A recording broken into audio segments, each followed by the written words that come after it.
Although we remember it as a standard love poem, Sonnet 18 is actually an engineering project designed to defeat death itself. To understand the mechanism, we have to look at the Elizabethan era. At the time, poets followed a rigid template. They praised their lovers by comparing them to the most beautiful, idealized parts of nature. Roses, stars, and spring mornings were the standard currency of romance. When Shakespeare asks, "Shall I compare thee to a summer's day?" he is intentionally using this familiar cultural template to lead the reader into a logical trap. Within the context of the 16th century, this comparison is the highest possible compliment. Summer represents the absolute peak of beauty and vitality. However, there is a hidden flaw in this logic. Nature is governed by a cycle of decay. By tying a human's beauty to the natural world, a poet unintentionally confirms that their subject must eventually wither and disappear. Shakespeare sets up this existential problem in the very first line, creating a scenario where a literal comparison to nature is a death sentence for his subject.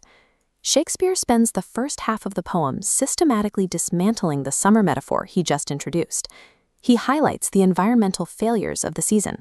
Rough winds ruin the flowers, the sun is often too hot or hidden by clouds, and the entire season is far too short to provide any real permanence. This decline is what the poem calls nature's changing course. It illustrates the physical law that every beautiful thing eventually declines, either by chance or the simple passage of time. This teardown completely shifts the poem's focus. It moves away from romance and becomes a dark meditation on the fact that nothing in the physical world is capable of lasting. By proving that summer is unstable and fragile, Shakespeare concludes that if beauty is to survive, it cannot belong to the natural world.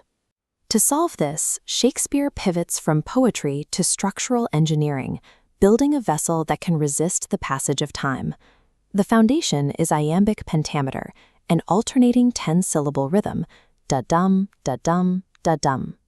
Mimicking the human heartbeat, it gives the poem a living pulse instead of feeling static.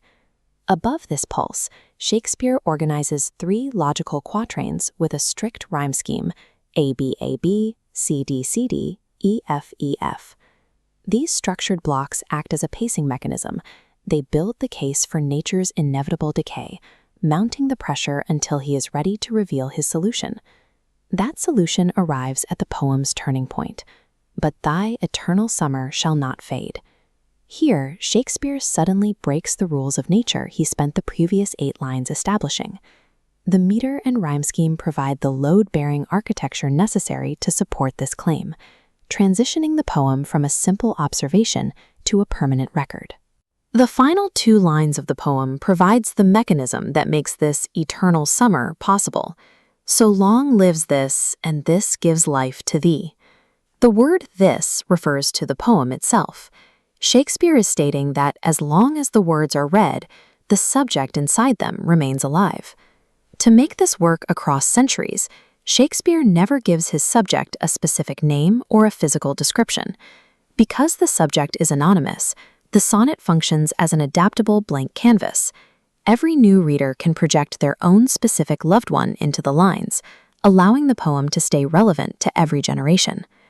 This 400-year-old technique addresses a fundamental human problem, the loss of memory. We see the same impulse today in the way we record videos or capture photographs or write stories. Whether it is a digital post or a Shakespearean sonnet, the motivation remains the same, a desire to preserve a specific moment or person against the inevitability of being forgotten. By simply reading and analyzing these lines 4 centuries later, you are participating in the process Shakespeare designed. He didn't just write about immortality, he built a machine that is still running today.